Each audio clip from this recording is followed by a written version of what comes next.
चल काकी, तेरे जाने का टाइम हो गया है। बस रोनो धोना नहीं, मगर है औरत का। और एक मेरी बात आखिरी सुन ले और इसे दिल और दिमाग में बिठा ले। हम जब लड़की को रवाना करते हैं तो अलहम शरीफ और 4 कुल पढ़ देते हैं और उसको मानते हैं कि वो लड़की गई। बतूल तू भी गई, पीछे मुड़ मुड़ के देखने का कोई फायदा नहीं, इससे अगला पैंडल मुश्किल हो जाता है। इसलिए समझ ले कि पीछे कुछ नहीं बचा। समझ गई?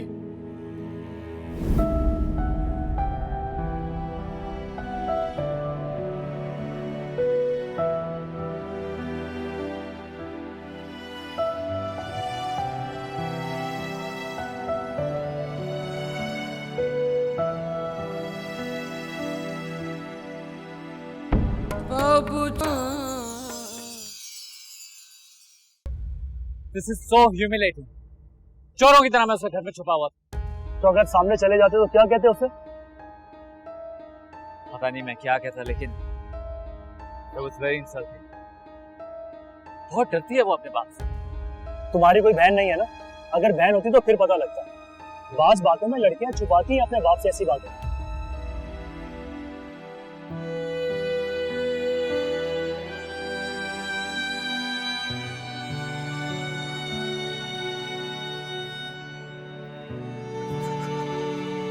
तू आ गई। देख ले अब्बा जी, कुछ ना कुछ पीछे रह ही जाता है।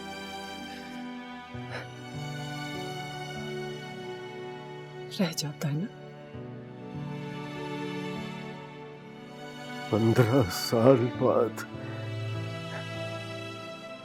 इतनी देर के बाद क्यों आई? क्या करती मैं आके?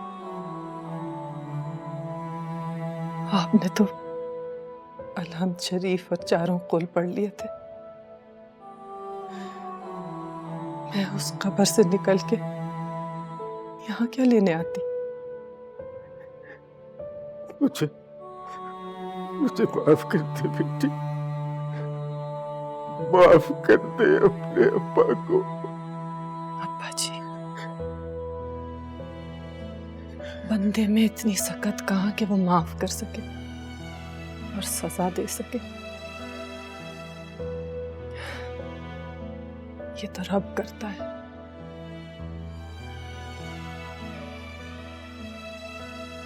बेबस, लाचार, अकेला, तभी जाके बंदे को पता चलता है कि वो तो मर भी नहीं सकता अकेला। काकी, मैंने तेरे साथ बहुत बड़ा जुल्म किया।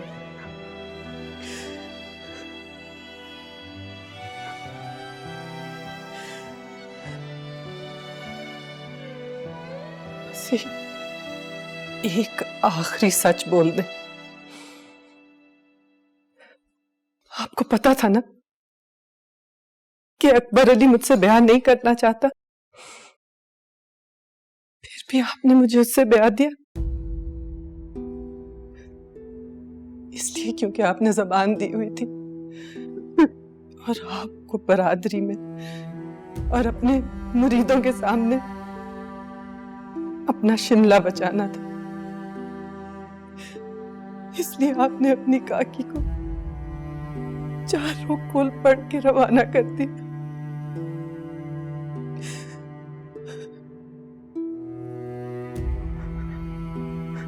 काकी,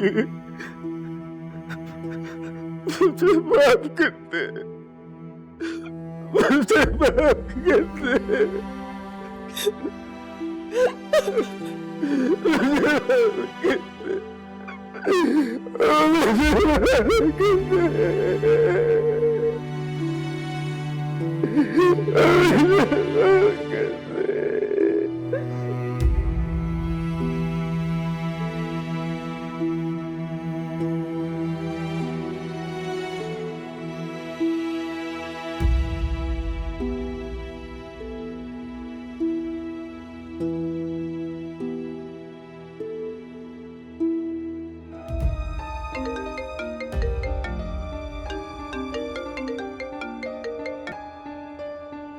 हेलो।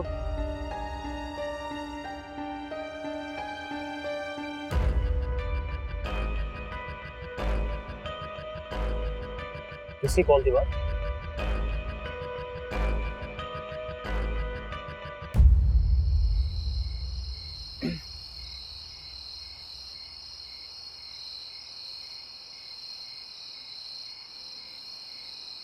शाहजी ने पर्दा फरमा लिया, वो गुजर गए हैं, वो छोड़ गया हम सब लोगों को।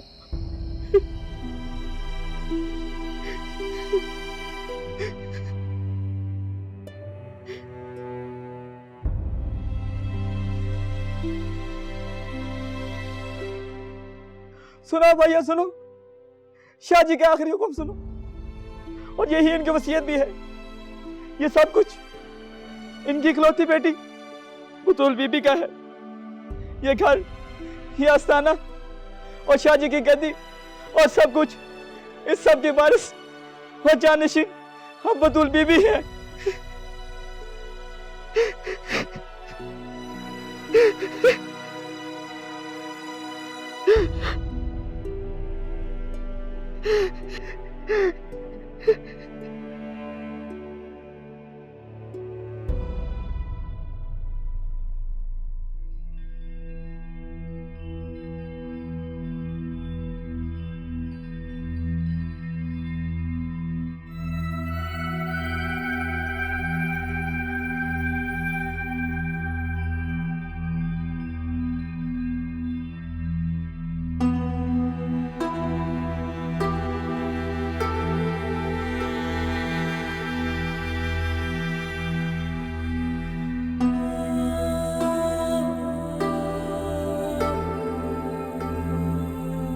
जी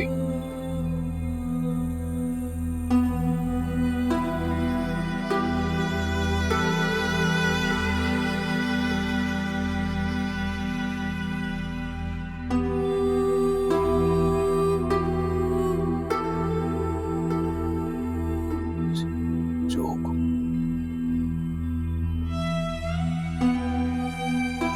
बतूल बीवी का हुक्म है कि आज से ये शाहजी का घर हर जुमेरात को लंगर खाने के तौर पे इस्तेमाल किया जाएगा और बाकी के दिनों में बंद रखा जाएगा। अगर आप में से किसी को भी बतूल बीबी से कोई काम हो या दुआ करवानी हो तो इनसे मुलाकात करने के लिए इनके दूसरे घर में आ सकते हैं।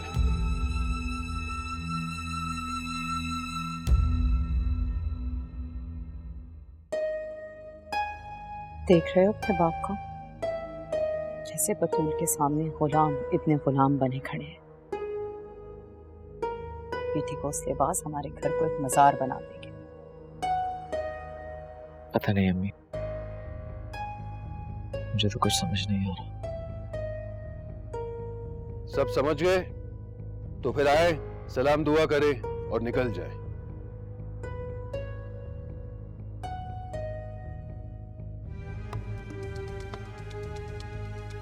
तो ये समझ लो कि बतूल के इख्तियारात और ताकत अब पहले से कहीं ज्यादा हो गई है और तुम्हारे डैड अब खाली उसके भाई साहब नहीं बल्कि अंतिम मुरीद बन चुके हैं।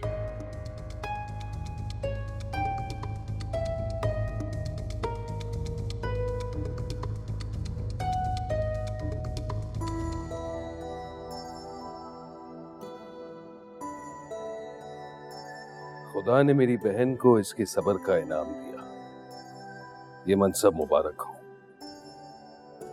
शुक्रिया भाई साहब। अब तो आपकी कदर मंजिलत और भी ज्यादा हो गई है। ये तो मेरी खुशनसीबी कि आपने यहाँ रहने का फैसला किया, वरना अगर आप चाहती तो शाहजी के यहाँ भी रह सकती थी। मैं वहां रह के क्या करती भाई साहब? वहां मेरा है कौन? यहाँ आप हैं, भाभी जान हैं, बाद हैं। अब तो आप लोग ही मेरा सारा खानदान है और यही मेरा घर। जी जी बेशक। भाभी जान खफा है क्या मुझसे? नहीं तो क्यों? अरे वो आपसे क्यों होने लगी खफा? ये जो आपने अभी मुझे इस मनसब की मुबारकबाद दी है, उन्होंने नहीं दी। अच्छा, आमना, आमना, आओ आओ भाई, बतूल के गले में हार डाल के इन्हें मुबारकबाद दो। इस घर का नसीब चमक गया। आओ।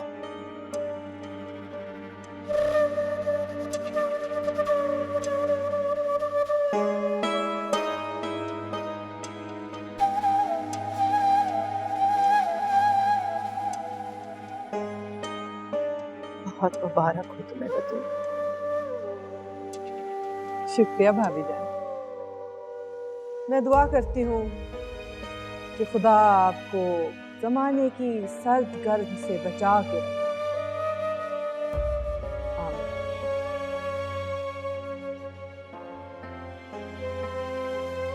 हाथ नहीं चूमेंगी मेरा?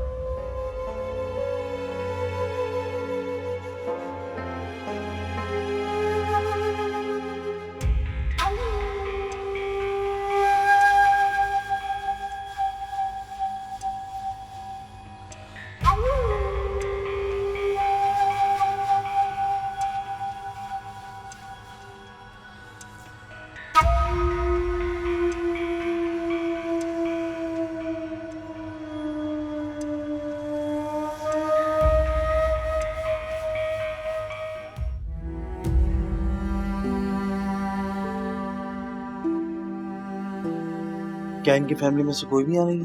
नो सर, जब इनका एक्सीडेंट हुआ तो इनकी वाइफ इनके साथ थी और सर इनका तो इंतकाल हो गया और ये।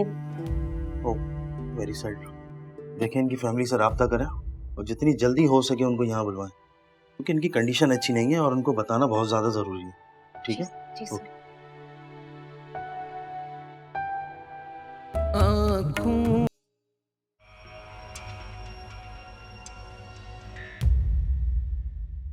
लाइट बंद कर दें, नींद आ रही है मुझे। ये कल से तुम्हारा मुंह इतना क्यों सूजा हुआ है? क्या हुआ है?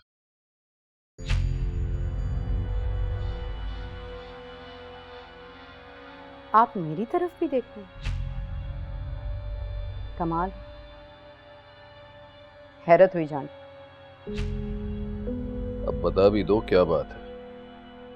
बतूल को उसके बाप का घर मिल गया है, आमिलों वाली गद्दी मिल गई है, पीरी मुरीदी मिल गई है, तो फिर वो यहाँ वापस क्यों आई है?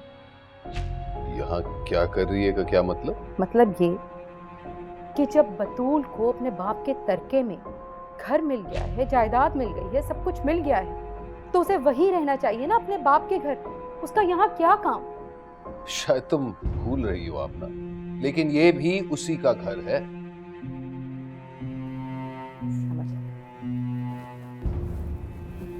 मुझे बात समझ आई, लेकिन क्या आपको समझ आई? जब आप उसे सब पर अहमियत देते हैं तो मेरा दिल कटता है।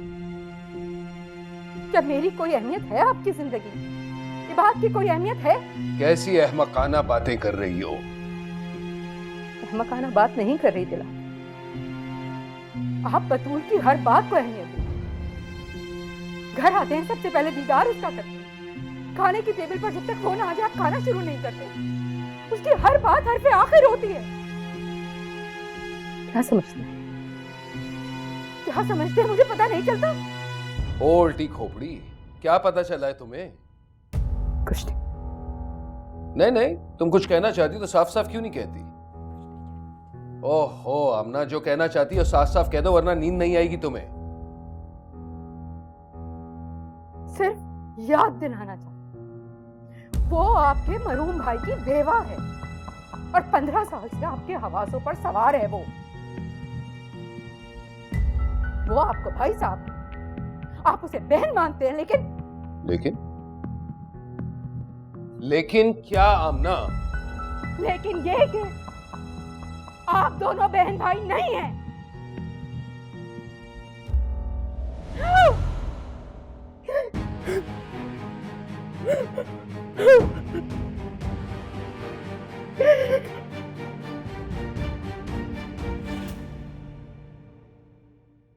बीबी साहब, दूध साहब के लिए दम कर दे। जा ले जा बस। ये क्या बीबी साहब, आपने फूंक मार दी, कुछ पढ़ा भी नहीं। तो मैं कौन सी पीरनी हूँ, मेरी दुआ से किसी के नसीब थोड़ी बदल जाएंगे। ऐसे तो ना कहें बीबी साहब।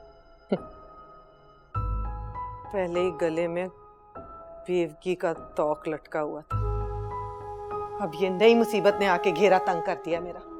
नहीं हूं मैं पीरनी शीरनी, आई समझ? नहीं करनी मुझे किसी के लिए दुआ शुआ, मुझे तो मेरी अपनी दुआ नहीं लगती। बीबी साहब ऐसे ना कहें, ये बहुत बड़ी बात है। शुक्र अदा करें अल्लाह का कि लोग आपकी इज्जत और एहतराम में खड़े हो जाते हैं। ये बड़ी सादत की बात है और ताकत की भी।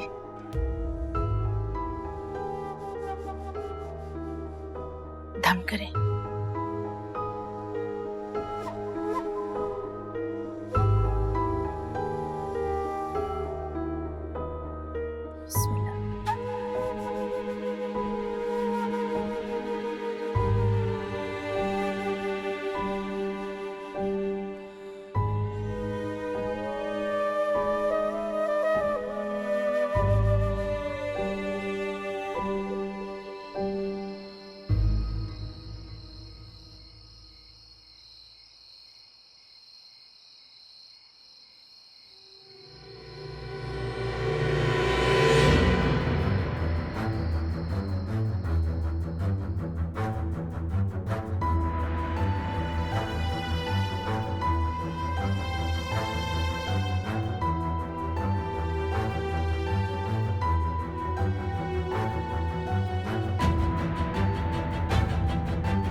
भाभी जान, क्या हुआ भाभी जान?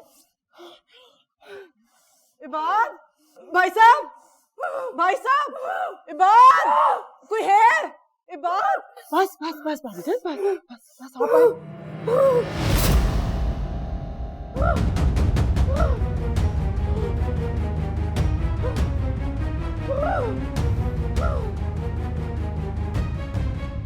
अच्छा है कि तुम्हें सांस की बीमारी है, ऐन वक्त पर दौरा पड़ना ही था ना। आप तो चाहते ही हैं कि मैं मर जाऊं और आप क्या? अरे जो भी खुराफात है दिल में एक ही बार पक दो। मैं नहीं जा, लेकिन मेरा सब जवाब दे चुका। आप कह दें उस औरत से कि वो चली जाए यहाँ से। बतूल, वो घर मेरा है, दिलावर मेरा घर है, आपका घर है, इबाद का घर है। उसका कोई नहीं है यहाँ पर, वो क्यों रहती है यहाँ? लगता है इस बार दौरे ने वाकई तुम्हारा दिमाग खराब कर दिया है। आप उसके सामने मेरी बेइज्जती करते, मुझे उसके लिए पानी लाने को कहते हैं, कभी उससे माफी मांगने को कहते हैं। दिलावर, वो आपको और इबाद को मुझसे छीनना चाहती है। पागल हो गई हो तुम? हाँ, हो गया है मेरा दिमाग खराब, लेकिन मुझे उस औरत से छुटकारा चाहिए। आप उससे कहें वो चली जाए यहाँ से, नहीं तो मैं उसे खुद घर से निकाल दूंगा। खबरदार और आइंदा अगर ऐसी बकवास तुम्हारे मुंह से भी निकली ना तो मैं तुम्हें तलाक दे दूंगा। ये है मेरी अहमियत आपकी जिंदगी में? अरे चुप हो जाओ, बस अपनी बकवास बंद भी करो जाहिल औरत।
इस पे साइन कर दीजिए। ये डेड बॉडी वसूली के कागज है, इस पे साइन करना जरूरी है।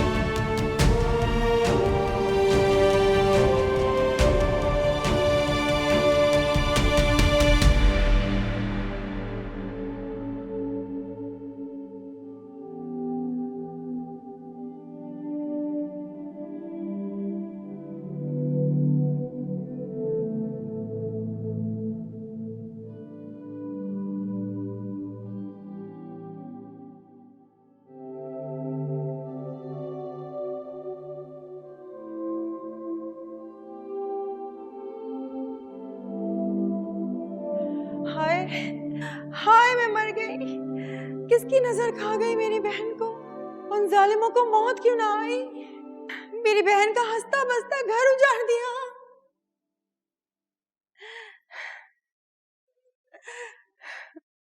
हाय बतूल बहन, ये कैसा कहर टूटा है मेरी बहन और बहनोई के घर पे। मेरा तो कलेजा फटा जा रहा है। बीबी, अपने आप को और अपने कलेजे को जरा काबू में रखें। कौन हो तुम? और ये बहन किस रिश्तेदारी से डाल रही हो? मैं फरीदा हूँ बतूल। आमना मेरी खालाजाद बहन थी। खालाजाद? वो भी बराह रास्त नहीं, इधर उधर से घूम घाम कर। हाँ, मगर मुझे बहुत दुख है उसकी मौत का, बड़ा दुख है। देखो बीबी, फातिहा पढ़ सकती हो? कुरान शरीफ पढ़ना आता है तो वो पढ़ो। इस तरह बैन डाल डाल कर जिंदों को और मरे हुए को अजाब में मत डालो।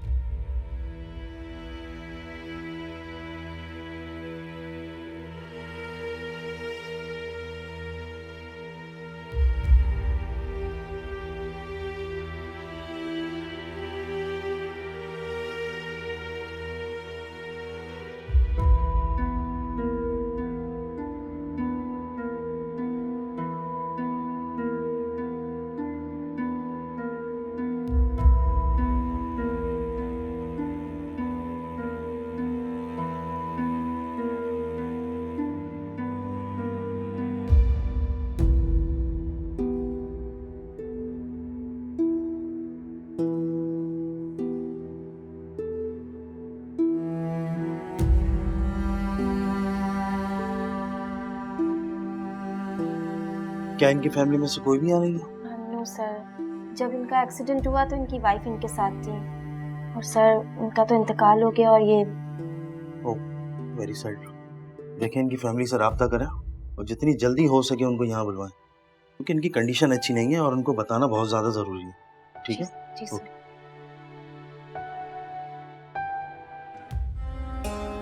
कहाँ जाने की जिद कर रही हैं? कुछ नहीं भाई, वो नीलम को मार्केट जाना था कुछ शॉपिंग करने के लिए। मैंने आपसे पूछा? अगर एतराज ना हो शराकत दारी कर रही थी। ऐसा समझो कि मैं तुम्हारी बेटी की माँ बनना चाहती हूँ। जी, कुछ खाया भी नहीं है, जूस तो पी लेना। मैंने तुमसे कहा ना कि मुझे कुछ खाना पीना नहीं। जी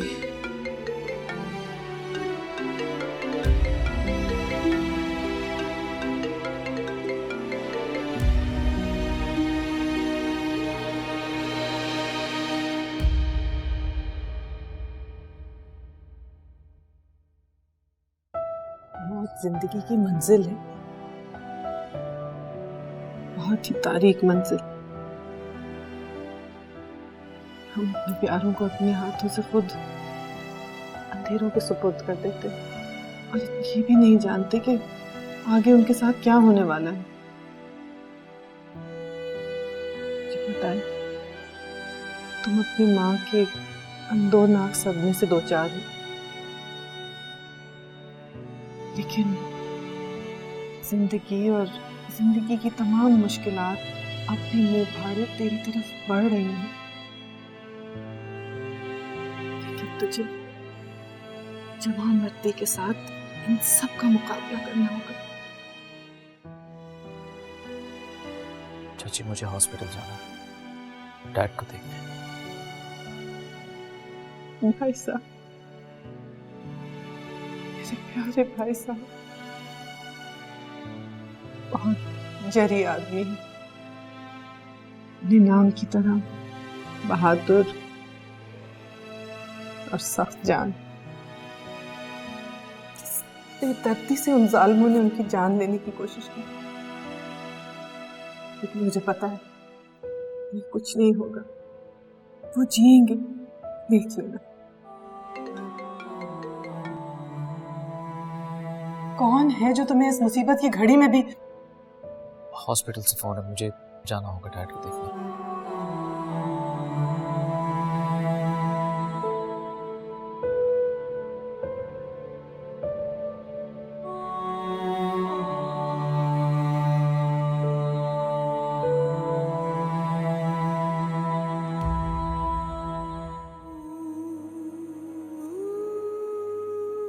मैं क्या करूं, मुझे कुछ समझ नहीं आ रहा। वो मेरा फोन ही नहीं उठा रहा। एटलीस्ट एक बार उठा के अपनी खैरियत तो बता दे। नीलम, हो सकता है वो बात करने की पोजीशन में ना हो। लेकिन पापा, वो 2 मिनट बात तो कर सकता है ना। ठीक है, लेकिन तुम बार बार उसको कॉल्स मत करो। जब वो फ्री होगा तुम्हें खुद ही कॉल बैक कर लेगा। ना ही उसका कोई भाई है और ना ही बहन। कितना अकेला पड़ गया होगा। हाँ, लेकिन क्या किया जा सकता है। कासिम कह रहा था कि वो जाएगा उसके पास। मुझे भी इस वक्त उसी के पास होना चाहिए। उसे जरूरत है मेरी।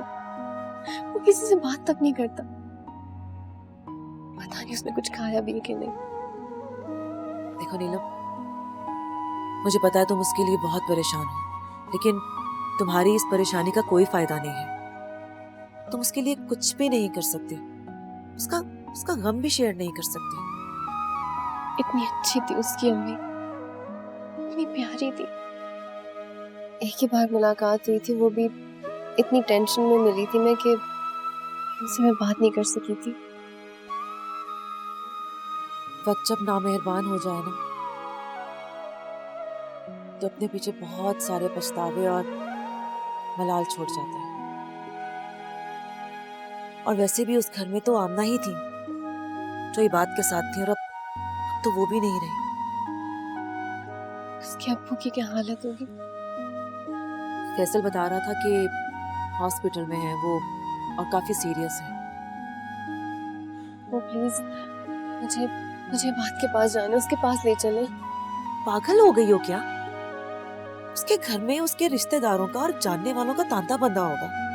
और वैसे भी लोग तुम्हें देखेंगे, सवाल करेंगे कौन हो तुम, क्या रिश्ता है, तो क्या जवाब दोगी? ये भी तो नहीं पता कि उस वक्त वो कहाँ होगा, घर में होगा या हॉस्पिटल में। मुझे नहीं पता पप्पू, मुझे जाना है।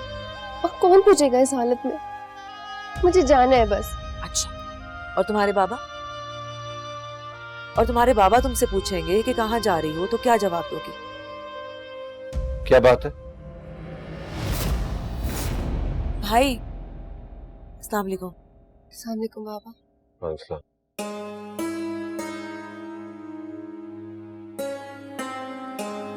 कहाँ जाने की जिद कर रही हैं? कुछ नहीं भाई, वो नीलम को मार्केट जाना था कुछ शॉपिंग करने के लिए। मैंने आपसे पूछा है?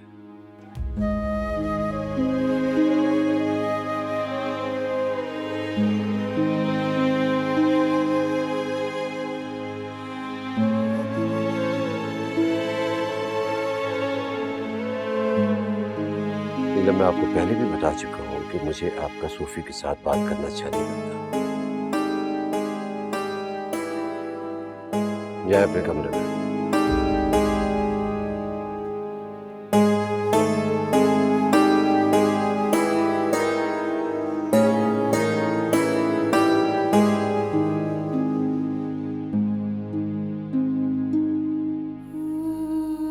मैं क्या करूं?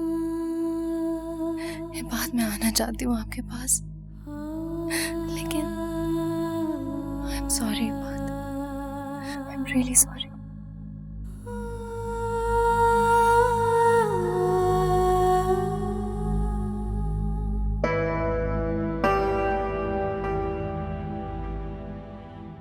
बेटी के निकाह का फैसला करने में मुश्किल हो रही है। जाहिर है ये कोई गुड्डे गुड़िया की शादी तो नहीं है ना?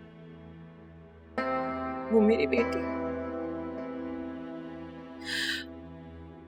और एक बेटी की माँ के दिल में कैसे कैसे वसवसे सुरसराते हैं, ये एक बेटे की माँ कभी नहीं समझ सकती। अच्छा, अगर एतराज ना हो तो फिर शराकतदारी कर लेते हैं। ऐसा समझो कि मैं तुम्हारी बेटी की माँ बनना चाहती हूँ।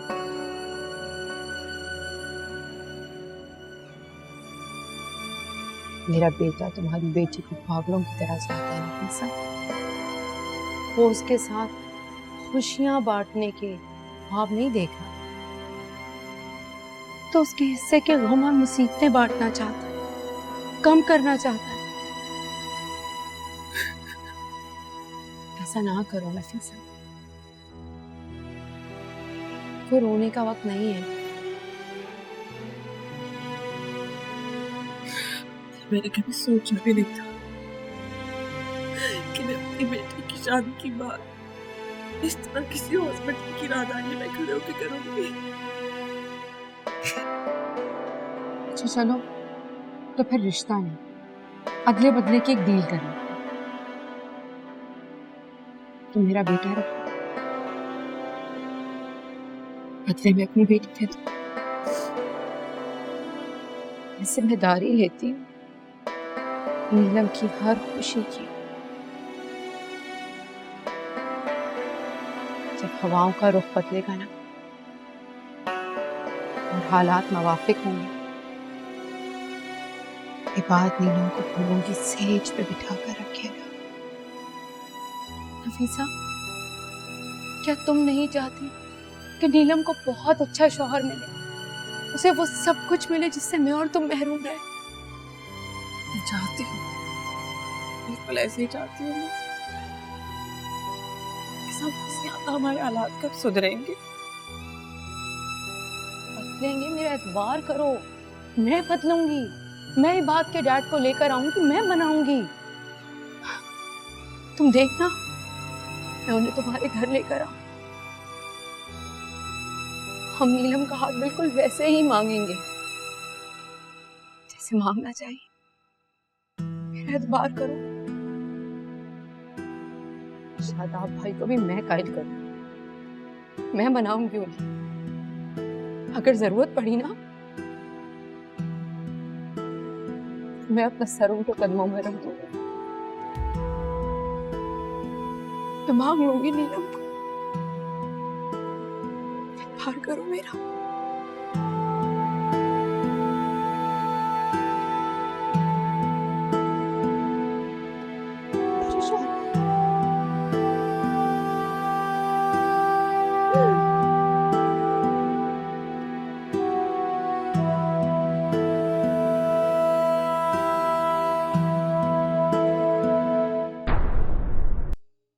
बुलाइए बच्चों को। नीलम की तबीयत ठीक नहीं है और कासिम कंबाइंड स्टडीज के लिए दोस्त के घर गया है।